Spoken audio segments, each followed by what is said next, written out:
Welcome to the Gateway, your compass to the magical waters of spirit communication. I'm your host, C.L. Thomas, and we're live from United Public Radio 107.7 FM New Orleans.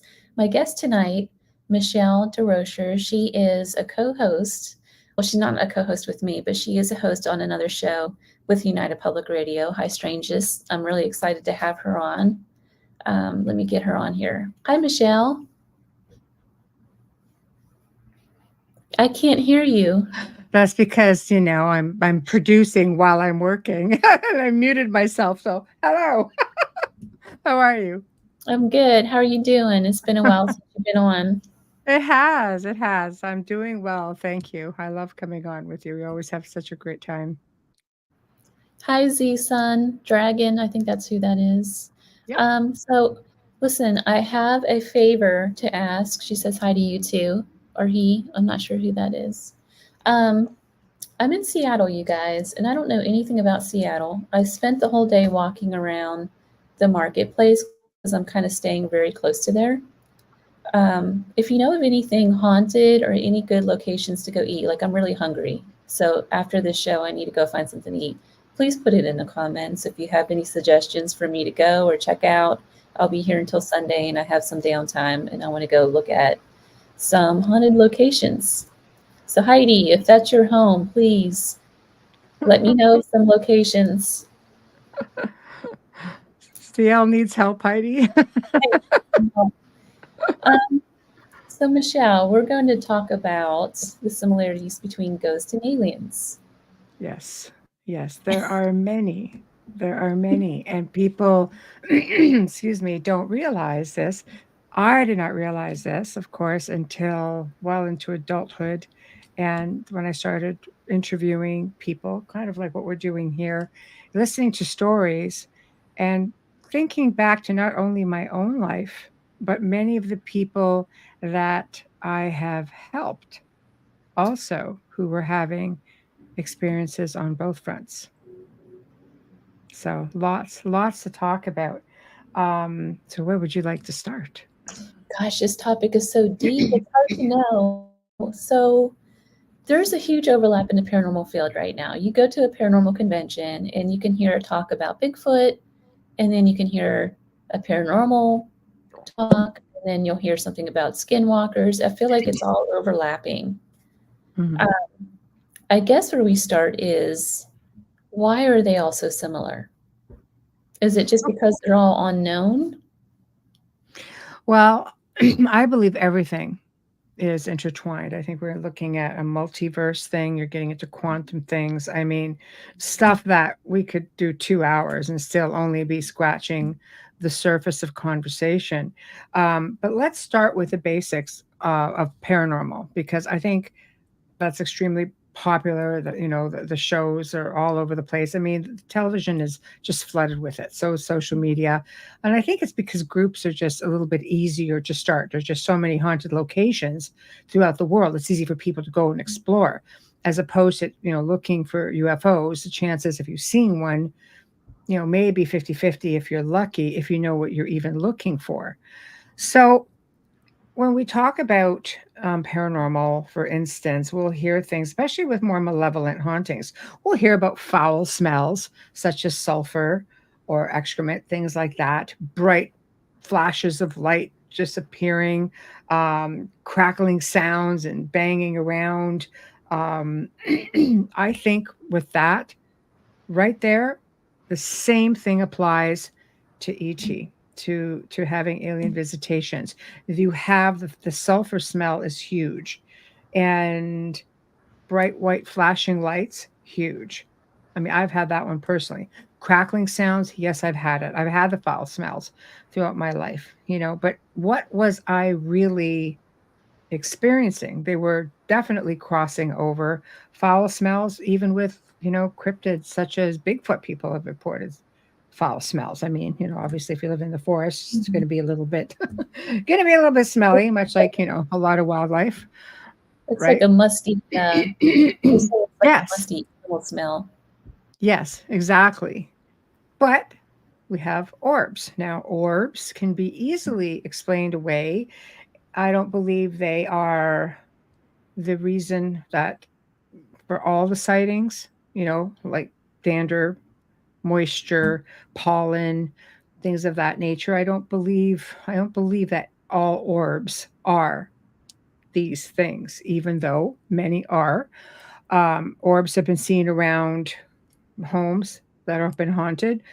They've been seen around Bigfoot. They've been seen around other cryptids. They've been seen around UFO sightings. So there's got to be something to orbs aside from just the obvious. And I just really want to speak more in layman's terms, just for people who are, tuning in and just want the basics. Because believe me, I needed the basics when I started. I grew up around crazy, hardcore activity. Some of it was very malevolent.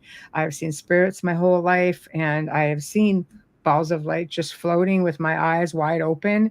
And I'm thinking, well, that's not dust, pollen, or moisture, because that is a bright, bright ball moving across the room, and it's pitch dark, and I'm in my own home, and I'm seeing things. So there's definitely things to it. I also believe that our upbringing with respects to our faith may have something to do with how we perceive things. Because for myself, I grew up in a Roman Catholic family, not hardcore by any means. It was just, go through the motions of the rites of Catholicism and so on. But I'm not at all practicing. I'll tell you more that I'm a recovering. Like like I don't follow the faith so much. I have my own faith from within, and I believe in a creator, and I believe in many different things, but that's very personal to me. But when you're talking about aliens and you're talking about, let's say, light beings, people might think, oh, those are angels having angelic experiences. And they may be one of the same, they may be two entirely different beings. If you go back into, old scriptures and Bible, there's a lot of UFO stuff in there. And there's a There is. lot of talk, right? Right? There Mhm, is the book of there is. Enoch, In Ezek- yes. Ezekiel's will, right? Enoch's your first alien abductee, technically, right? Or So, the Epic of Gilgamesh too, if you want to look at it in the literature. yes, It's a that's really right. old tale. That's But you're right. right. That's right. I was just looking this up before the show because I wanted to know what the earliest alien um, story was, and I think yours has it beat the biblical one, maybe. I don't know, but there's a Sumerian mythology dating back to the 2100 BC. Mm-hmm. Um, and they interpret that as a modern. It's in modern day Iraq, but Mm-hmm. apparently the Sumerian mythology has extraterrestrial beings in it, or Mm-hmm. so that's how they're going to interpret it. So yeah, Well, I tend to lean on the possibility that maybe they were from the stars. Excuse me. I think they may have been from the stars. Putting it out there. I think there are many that reside here. We look at ancient cultures, we see out of place artifacts, and we see different hidden sites that are just somehow surfacing. The planet gives up her secrets after a while, and we're looking and finding mines, for example, that are said to be 350 billion years old that look very sophisticated mining. So there's definitely something to it. There are places all over the world. You just look at Göbekli Tepe, which is one of different locations in that area, and one or two of those are even older than Göbekli, which they believed was probably one of the oldest. And it was purposely hidden. Why? Why would the WEF be interested in it? right, exactly. Off limits to archaeological, you know, archaeology. They don't want anybody touching it, and they want to plant a forest over it. Why would they do that? Yeah, it is a little strange. And then when you look at the history aspects too, all the similarities with the architecture and all these ancient cultures that really had no contact with each other, supposedly. They all Mm-hmm. have pyramid structures. They all have kind of like a sphinx structure. They Mm-hmm. all have this idea of a king and a god, and something came out of the stars. Even Native American culture Something Yes, they have their god that came out of the sky, and in some cases, some of them came out of the ground, but same effect, right? They came from that's a right. different. That's Uh, right. And you see it more and more. Like how many places are you, are you like let's talk about pyramids. How many places are pyramids surfacing? Like they're saying mhm. right now, the big talk right now is a lot is coming out of Antarctica. And they were trying to say, no, no, those aren't pyramids. That's a freaking dang pyramid. I know a pyramid when I see one. And so do most people, you know, and they're starting to see other things and photos are surfacing from early expedition in the early 1900s of people who have gone. And there are ancient structures in Antarctica, the same type of structures that you would see throughout many different cultures of the ancient world. So I don't know. Why is everybody running to Antarctica, CL? Why is everybody staking a claim in I don't Antarctica? know. I don't know. I have a lot of friends that's been going there recently too. This cruise thing that everyone's going to. Yeah, So, I I don't know. know. You know what? I hear a lot of people say, "Well, America doesn't have pyramids, or North America." Yes, they do. Yes, they do. If you go up and down the Mississippi, they may not be as big and pronounced as like the pointy pyramids, but you have the mound people, Hmm. and the mounds still exist in their burial grounds, and they're actually pretty large.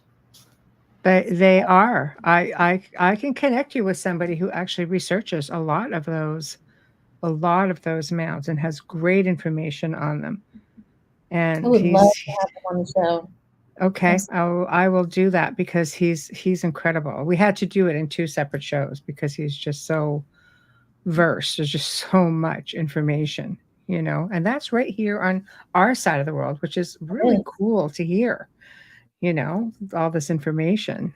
But yeah, I don't know. There's a lot of similarities, I believe, behind all different areas of high strangeness. All of So it. there is one thing I want to talk about. I know there's a lot of conflict with the Conjuring House, and I don't want to get into any of that. But I do want to talk about Andrea Perron because this is the first time I've ever realized that there was such a similarity between the paranormal world and the alien world. I Mhm. met I met her a couple years ago at a Paracon, and right away, you know how friendly she is. She just kind of takes you right in, right? Mhm. I had about a 40-minute conversation with her, and she said that I was a star seed, and she was going into all of these different speeches that she gives, presentations that she gives all over America with alien presentations and stuff. And Mhm. do you think what she experienced at the Conjuring House may have been visitations? Um, I have not visited the Conjuring House. I have read about it. I've tried to stay away from films and so on, and I've tried to Mhm. just concentrate on the things that she talks about because she lived it, and that is Yeah. to me the primary source of who you want to get your information from. And as far as having alien visitations, yes, I believe that she was getting a blend of everything. If this is generational, then chances are it was going on even before. And it's, I can only speak for me as to what my situation was. If there's any similarities, again, you're having to ask yourself which came first. Was it because of my let's say being an experiencer with ET, is that what opened me up and put a target on me for anything else coming through? Do they use the same doorways? Do they like what's the situation? Conjuring house, that's sort of a realm of its own. The place just had so much.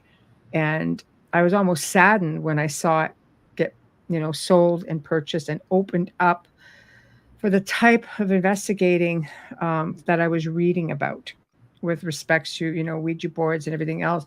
I Mhm. just think, because having had a haunted house and people wanting to come and stay there and film there.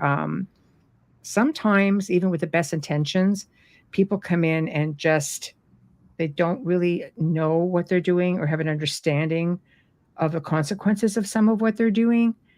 And it would sometimes upset the spirits in the house for us. And this was just a house that we just sold, to the point where the whole house would go silent for a while. It was just like it was crazy, like a week. There would be nothing. So I'm thinking, God, what is going on? Are they just upset? What is it exactly? And I could tell you that house had all kinds of ET activity as well. So I would be really curious to see if the people who have lived there after Andrea and since the last owners, since they sold, if the current owners are experiencing anything like that as well. That's interesting. There's other locations too that are like that. Hmm. Like the Bellwitch Cave is a good one, where Hmm. that's been opened up to a lot of different groups now, and um, you just have so many stories like black figures running around, wolf figures, like wolfmen Hmm. looking things. It's just Hmm. all over the place. They claim alien activity as well there. Hmm. So it's a gimmick, but you're right. When you have a group that's going in just for a Friday night get together investigation where it's really really don't know what they're doing, they go in there and kind of stir things up and then leave. Hmm. It's just a Friday night game, and then the people after are left to clean it up. And it is really difficult. I find the same thing when I would help families who would reach out to me, who had other people come in. I've often said that, I've always done things a little bit differently. It's always been on a level of making, being more humble, making people feel as though like I would thank them. Like, thank Mm. you for entrusting yourself and your family to me. Let me carry the weight for a while and see what's going on. And I think sometimes, and only because I know a lot of these groups, they would come in and say, "You're lucky we're here to help you out," and we're going to be, taking over from this point on. And they would be stirring things up to the point where then they leave. They've annoyed a few things because some people do go in and challenge. And I'm not saying my way is the best way. I'm just saying it worked good for me and it worked well for people that I've worked with and assisted, to the point where I have a really long list of thank yous, you know, um, for the assistance. If I can't do it, I'm always happy to find somebody who can. But I didn't go in there per se, not that, early days, because you learn, yeah, we're going to go in here and try to figure out what this is and communicate. But I always tried to do it bearing in mind I was leaving these people behind. After a Mm. while, I stopped communicating with. I didn't care what was in the house. If I went in and I had validation from other mediums who came in with me and said, "Okay, no, this is what's going on," and if it matched everything that the family was saying, I would ask for assessments, psychological assessments, sometimes psychiatric assessments. If they were on medications and things like that, I needed permission from their practitioners to work with them, because sometimes it really is just that, and sometimes not. But I had to leave it at that and be like, okay, then I'll figure it out. And that's exactly what you tried to do, right? So, Michelle, Yes. have you had, I'm going to ask this, um, have you yourself had alien experiences? Lots. Yes. And I think they go back much farther than I thought they did. I remember now always being a stargazer. I remember watching the stars. And again, we grew up north, and I'm going to again age myself, but there were no satellites in the sky. Maybe one couple belonged to the US military, So, but we didn't have, it's like satellites. If you saw something zipping across the night sky, high up, very quietly, chances are you were seeing a craft. And we would see them all the time up there because there was no bright city lights. The core of the city was far from where we were. I grew up in a beautiful valley along big, beautiful lake, very quiet. And I've watched a craft. I watched one night, I spent about 20 minutes watching a craft come down. And then I watched it take off. And the next morning, there were military helicopters, 2 of them just circling through the whole valley way with the mountains behind. It was like, well, that must have been something. But amidst all of the paranormal activity, which at the time I didn't realize was any kind of connection, as I came into adulthood and started doing researching and working with families, and started realizing at least half of them were having ET experiences as well. Because and when I think back now, even something such as, well, I've become more psychic since having this haunting. Well, yeah, if you live with an entity in the house or a ghost, you're going to start communicating, you're going to start tuning in a little bit. But the same thing is with having alien experiences as well. They want you to develop those abilities. They're going to, some people come back with stories of like, oh God, I'm just like came back full on psychic. So there are a lot of similarities. And if you go back into your time, the faith thing, I don't know, like demonics, could they be reptilians? Like there's a whole mix of it going on. But the one thing a lot of people seem to fall back on is they can both be very intrusive. Malevolent hauntings or attachments could be highly intrusive, obviously, and a lot of it is compared to having alien contact as well. But it's not all like that. Some people have great contact. I don't have a lot of recollection as a child. Um, I know I was looking to the skies for something. I didn't fear any of it. I love spending time by myself, even in the night sky, looking at the stars. I've always been a stargazer. I've always looked for them. So does that tell me it was a horrific experience? Because I could tell you my paranormal experiences were hardcore. And I could tell you now when I made the decision just telepathically to put it out there and say, okay, I think I'm ready. Then it all started up again. And some of the things that I mentioned, like the bright white lights, and I detect an odor that I've never smelled before, but I don't know what the heck it is, but it just seems to be associated whenever they're around. It's not sulfur, it's nothing like that. But knowing what I know now, I realize that the similarities they almost mirror one another. There's a quick question from the audience. Have you found in your investigations of beings that absolutely hate humans? Hmm. I have. Hmm. I guess if you, it gets tricky. Let's say, what is a demon? Are we going back to religion? Are they ET? Are they a race all of their own, just dimensional? They don't seem to like people very much yet. I have had experiences, when communicating with some through people during investigations where people just seem fully fine with them. Like, well, they don't really bother us. Maybe it's a mindset thing. Maybe it's an oppression thing as well. But as far as people who really hate humans, some people will tell you that reptilians hate humans. Yet I've been corrected on that a few times. That no, they not all hate humans. I think it's like anything: good people, bad people, Yeah, right? good In guys, bad any guys, right? right, like yeah. I mean, I think there are humans who hate humans Hmm. more than some of these other beings. We have a good ghost with a chip on his back, you know, might not And be so good if you were a jerk in life, you're a jerk now in the afterlife. right. Yeah, I think it could go either way, really. I do. I fear people more than I fear anything else out in that universe.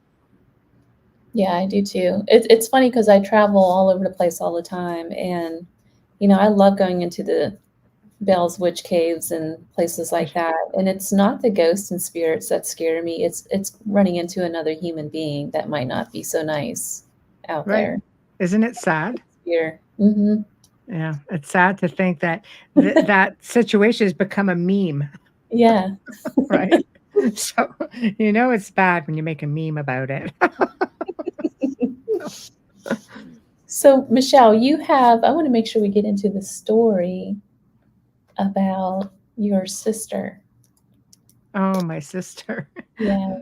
Before my mom passed away in 2023, and when I started having these experiences, and I'm going, okay, like they were becoming more and more to the point where I would always say, CE5 nothing, because save your money. You could do this all on your own. Because I just put it out there, which made me realize I already had a connection because it happened. The experiences started happening again almost immediately. And it's a careful what you wish for thing. If you don't like the intrusion of them just kind of popping in and you don't really know what's happening, then don't do it. If you're willing to go on that journey of discovery, then maybe take that chance. Just know what you're getting into. I didn't, but I'm one of those that throw caution to the wind. But anyway, so I decided on this journey that I would go to my family and ask, had there been any experiences? So I went to my mother because I remember my grandfather having a telescope. I remember him watching the stars. I remember him and my father. My grandparents owned an island on a really huge lake up north, and they would see things all the bloody time up there. Things just ridiculous. Like late at night, you just see things flipping around, and so it wasn't an abnormal thing in my family. But without realizing until later in life that this was a generational thing, I asked her, and she said, "Oh, yes, I've had stories from my grandparents, their parents, great grandparents, my father, and we were not so much that it was a comfort thing. Nobody ever got into that part of it so much with me, but it was a thing." And then she said to me, she goes, "Well, just out of the blue, I almost fell out of my chair." And she said, "Your sister was supposed to be a twin." I'm just like, okay, she's not though. I said, "Did you lose one?" She goes, "Well, losing would be an interesting word." So I'm like, okay, so let's talk about losing. She said, no, she said, like, funny enough, she said, started out with two. But again, she was very logical about it. She says, "Well, technology isn't the same as it is now. Maybe they thought there were two, but there were two heartbeats. And then all of a sudden there was one heartbeat, and when they checked, and there was only one." So sort of perplexed and looked at her and said, "So what came of it?" She goes, "Well, the doctor really didn't have an answer." That's like, oh. So that to me was a little bit strange. And she started thinking about it more and more before, she passed. And she said, she's very intuitive. And she says, I've always been told through my guides and stuff that it was a little boy. So it's like, okay. So Hmm. this was a thing. So I left it alone. Was it? Wasn't it? That is I such a don't know. cool story, though, because, you know, you can't just disappear. There's got No. to be like a body left over, something. So either two things happen. One, maybe it was like another soul that was helping your sister transition into this world, and Hmm. then it was time for them to go, and they just Hmm. left. Or maybe they were abducted and went somewhere else. It's very possible that when she delivered my sister, there was nothing else that came out. So I don't know. Maybe I just have to talk to her now that she's on the other side. And say, okay, hey, about Yeah, that twin. I mean, Do you see him up there anywhere? What's going on? you know, is it um, possible that she had a visitation and that somehow the baby was telepathically or teleported somewhere else? Is I that a don't thing? know. I mean, I don't know. I think you would have to personally just go in there and just like take him out, something. I mean, you hear about it happening, right? You Right. hear about it happening. I mean, I've interviewed so many people who have said, "Oh yes, I've had children and they were gone. I have had people say to me that they couldn't have children, and upon being examined by a doctor, it's like, "Oh, you've had children." And they're just like, what? Imagine you go through your whole life thinking you cannot produce a child, only to find out you have produced children upon physical examination. It's like, right? We know it's a thing. So it sort of leads you to like I had Jack Roth on our show, and he's done these documentaries that have been on Netflix and Amazon about one was about people who had lost their children, just giving birth to hybrids and having them taken. It's very emotional for people. He had other people, some of the people were just like, oh no, I get to visit with them whenever they take me. I go and I visit with my children, and other people like, and there was even a man being interviewed. He was so distraught. He's just like the fact that he could be used that way, to create children that he had no contact with. Like so I think there's two sides, definitely to every coin, of course. And yeah, it was very, very interesting to see the documentary, but interesting to get some of the background behind the scenes from Jack coming on and talking about it. Do you know if your mom was she affected in any way? Like, did she have depression or anything like that afterwards? Um, Or did she hide it really well and you just don't well, know? I would have been 7 or 7.5 when she had um, my sister. Because I still remember her saying, trying to break it to me, "You're going to have a little brother or sister," and I'm been an only child forever, going, "No, I don't want it." I really said that. I was terrible. I was terrible. No, Put it back. Put it back. I'm the princess in this bloody house. But anyway, so of course I went on to have two amazing sisters who I'm very close to. But I don't recall, when you go through the whole being tired and pregnancy and babies, and I didn't recognize any of that. Mhm. She was always a great mom. She was just wonderful with us. And my dad was one of these guys who just, no, no, nothing's going on. Just the house. It's just nothing. You're just imagining it. But later on in life, he's telling me about all these experiences that he had. I'm just like, thanks for that, making me feel like I was crackers, you know. But yeah, Back so then, though, they didn't really talk about that stuff at all.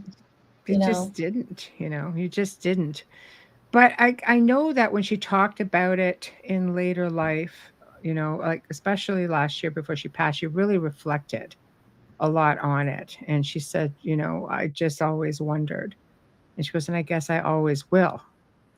So, it affected her. I think she thought about it quite a bit. I mean, how do you not? Yeah, exactly. You That is know, such a strange story. It kind of, I had a guest on last week, and she talked about She believes that she communicates with extraterrestrials, and her theory was that we live in like um, different interdimensionals. So we have different pieces to ourselves that are out there living different lives, pretty much. hmm And so when we go to pass on and evolve, that's when all of our pieces come together. But it's so that that's we what they can learn. say. Yeah. Yeah. So we can, like, I'm single, I'm not married. I could probably have like 6 kids or something in this other And life. you might, yeah. Maybe they're visiting you. Maybe you're Maybe, visiting I don't yourself. know. Maybe you're I know. You get it's hard to fathom all that stuff. I often It is. thought about just that when you say that, about other dimensions. Because life could be so hard, and I just look at some people and I'm just like, "Oh my God, I wonder, if we were, in a different dimension, if and if these people could be happy. Like, what if it was your children or your family, and you slip into this other dimension, and you're happy, and they're all happy? The type of person that I am, I would have to be back here with my family, knowing that they were struggling, because I would have to be here so I could help wherever I could, and I would have Mhm. to forfeit all of that. And what brought me to that conclusion was when Joe and I did a show, because we have a show called The Gray Zone Uncensored, and we were exploring time travel and time slips. And this one woman, my heart broke for her. She woke up in the same building, totally dressed in something she didn't go to sleep in. She was in all her decor was different. Her job was different, yet in the same building. She was engaged to a man who had a little girl. She had for 7 years they were engaged, and there was no sign of existence of him, of the little girl. She had a reward out to anyone that could help her get back to her time. Everything was just it was different, but she knew. She goes, this isn't right. This isn't right. Where is my fiance? Where's this little girl, this daughter for me? Like, where is all of this? Where's it gone? And then thought, oh, that would be hard, man. That's something Wow. that would be hard. Yeah, I know. Wow. I could So imagine that. let me look at these. We have a lot of comments today in the comment section. Let's see. Adrian has a question. It's kind of a little bit off topic. Solemn controlled demons. When someone has a demonic problem, would it be because it was controlled and instructed by another to attack? Or do they work independently? Well, when it comes to Solomon, a lot of people feel that the ring of Solomon, everything else, his ability to control demons, a lot of it was metaphorical. I mean, could he really do it? I can tell you that through family, just working with people, I know of the demon that outwitted him, sort of thing, ended up through certain family lines and has surfaced going down certain family lines that stem from the possible line of David and Solomon, et cetera, et cetera. So that makes you wonder. Guys got longevity for sure, but um, can they work independently? They are believed, much like angels, to work through some sort of a hierarchy. Um, but I mean, till you get there, nobody really knows. So I know that in working with families through the years, it's very seldom that there's one entity that we were working with. If that's what we were actually, in fact, dealing with, um, they're usually more. It's kind of like having the party house, more of them keep coming along. Get rid of one, you're going to have a few more. And if you can get rid of that or they, then there's always that opportunity, like the others coming in. And I've always said to people, it's been a mindset thing and a lifestyle change and being mindful literally of everything. But you do have the power to have control. I used to be backed up 18 to 24 months and working with people, and I would work with people just online or through the phone and just sort of educating them a little bit. And by the time I was actually free to go and see them, they were like, "Oh no, thanks. You taught us great, and we took care of this." I'm like, "Thank you." So it goes to show you it can be done. It took me years and years to come to that conclusion, Right. actually, See? with hauntings and things that I've dealt with it throughout the years. Right. Um, we keep mentioning stories of the Bible in relation to aliens and ghosts, and it's so interesting because there is just so much there. Mhm. Um, like the Book of Enoch. Do you Yeah. have any comment at all or Enoch? any theories to the Book of Enoch? And Yes. I'm sure it could be like an entire story on its own, or an entire show on its own, but Yeah. Enoch was your very first alien abductee. And he was, I hate to use it loosely, but I mean, he was a contributor, shall we say, to hybridizing. And it's all there. I mean, you just have to know what you're reading. Right down to the descriptions that he would give, like the angels showed him images, and device through the palm of their hands.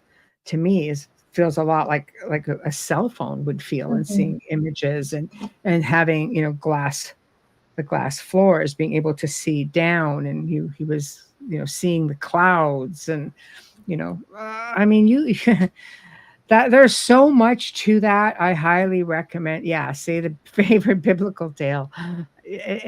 There's so much to it, but I think if you technically took the time to read it, especially in this day and age, being more modern, you might actually look at it and go, "Wow."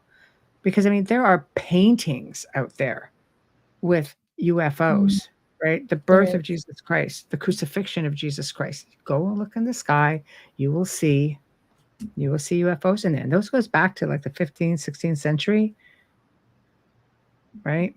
And I guess that's why they had such long longevity as well. They were living for like 500, 400 years at least a piece. Yes. Yes.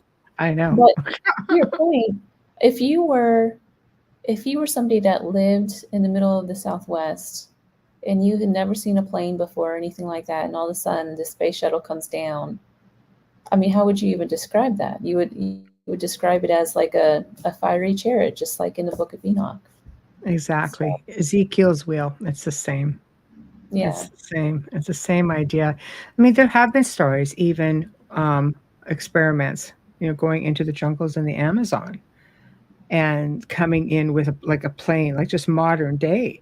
And they went back a year later, right? And they could see that the indigenous people there built a replica, made of trees and brush, of what they believed they had seen, of a ship, whatever it is that they saw that came in. They emulated, the ancients emulated what they saw, whether it's on a petroglyph, a hieroglyph, whether it's on a structure itself. You have to really take the time and look at what's there. You're getting into places like down in Peru and South America, where there are tons of stories of reptilians, some of them even assisting the people within these communities because of cataclysm, and they would just take them down because a big catastrophe is about to happen. And they there's I can't remember the town, but there is a statue of a reptilian who took everybody down underground and cared for them, educated them, fed them, everything, until they could, generations would pass and they could come back above ground. But just look at the structures in South America. How much do you see that have a lot of reptilian overtones? A lot. A lot. There's a lot. Exactly. Yep. You see Exactly. that I want to say like in Egypt too, isn't there in their petroglyph work and stuff, isn't there a man with a alligator's head or something? Oh, in New Orleans? On Yes, the it was. Egyptian stuff. Shoot, I can't remember. Maybe I'm Oh, getting all. there is one. Yes, with an alligator head. Yes, yes. And but I mean, they were all okay. Let's go back to the Egyptian culture, getting into hybrids. I mean, look at when you're looking at Anubis with a jackal's head and Mhm. a man's body. They do have alligators. They have the ibis, the bird. Like that is pretty prevalent throughout that culture. So it makes you wonder, what did they see? What were they seeing at that time? Different skins. You can see on some of the hieroglyphs that some of their gods had blue skin or green skin. They were not necessarily, like, they weren't all pale or dark skinned, which is what we would be accustomed to seeing today. They were very bright colors. It's I don't really know. interesting. I've seen It's it in it's the with all the there. Mayans. I know, It right? yeah, it's man, we could talk about that all night long. I know. There's a lot of great stuff. There's a lot of great stuff, you know? Man, um, oh man. I I know. got to go to the one of the Mayan um, pyramids a couple Mhm. years ago down in Mexico, and there was a I don't know why I can't think of the words tonight. I'm so sorry. It's a place where they would go. It's a temple where the woman would go and have their children. Yes. And so it's supposed to be a really religious icon place for them. And the woman would go after giving childbirth, they would put their handprints on the walls for the kids. It was, I don't know what the symbolism behind it was, but the prints are in bright blue. It's really interesting how they would do that. Yes. So it Yes. just reminded me of what you were talking about. But you see, like the blue skin people in India, you see it, it's everywhere. It's in India, it's in Asia, it's in the Mayan culture, it's in Mhm. Egyptian culture.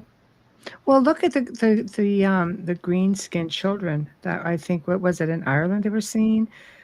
England, somewhere over there, and and they came into this village, and they were all green skin. These little kids, these two little kids, and then it's like, where does that come from? You know, there's a lot of things out there that I think we need to put into perspective, and we should look to the ancient times and cultures for so much of what was going on because they had it more together than what we have it. You know, because I think there was less conditioning maybe than what we have right now. Those Um, eh, distractions. yes, and we also have the technology, right? We have AI, we always the digital technology things can be fudged around a lot. But look for a lot of this the basics. Do your homework. Even things like sleep paralysis, something that can be explained away scientifically, also has a lot of undertones as a hag syndrome, you know, and paranormal pushing onto the chest and not being able to move. But the same thing applies, you know, to having alien contact. A lot of people go in and they get that same feeling of pressure on the chest, and we all get that sense that there's something around and you're being watched, yet you're kind of in this crazy state, like almost like it's this crossover phenomenon. You know, it's like you're in this state where you're like, you know, half awake half asleep, and our mind has to just kind of catch up to our eyes, you know. But it's happened to me twice, and you know, having mediumship abilities, I knew I wasn't alone, and I'd never had them my whole life. And then I had them twice within, I would say, a period of about 6 to 8 weeks. And I know what I was doing and what my research was each time. And I also knew in that specific house that was having visits because it was also a two-story house. And 2, 3 o'clock in the morning, the house started just shaking like this, something coming right over it. So I knew then things were going on, but now I'm like, oh man. And of course, you know, the house that we just moved from that we had was just unbelievable. You know, I'm in my bed. I look over, I'm not even asleep, and there's a gray right beside me. And I was like, and the best I could come up with was nope. And I rolled over. Nope, I'm not That's doing it. right. It's just like nope, nope. But before that happened, probably about a month before, I had a huge bright white light, a big flash of light just shoot through the room and ricochet on one mirror, and it was just gone. And there was nothing that could have caused that light to come in. That house is very high up. There was just no way. No cars, unless you had a helicopter. Just it's just absolutely no way. So those are just some of the experiences. I mean, there's just so many things that I have experienced. So there's a lot of similarities, and I really encourage people to go and do their homework on it when they're having an experience, because it may just clarify what you're actually experiencing. Maybe both. And it doesn't always have to be scary either. You know, it could be very enlightening. It could be something that could be life changing in some ways. It was for me. It Mm-hmm. was for me. I don't fear it. You know, I be curious to have some of my memories back, you know. But I mean, I like fudging around with communication equipment and stuff. And I one time, while I was testing a new piece of equipment, I said, "Oh, maybe," I was just having a conversation at the same time, saying, "Oh, you know, I should just like get some hypnosis." And then all of a sudden, out through this freaking device was, "No, no, no." Like, shit. Okay, man. Whatever that's about. That was that. So that was a concern. That was a bit of a red flag right there, you know.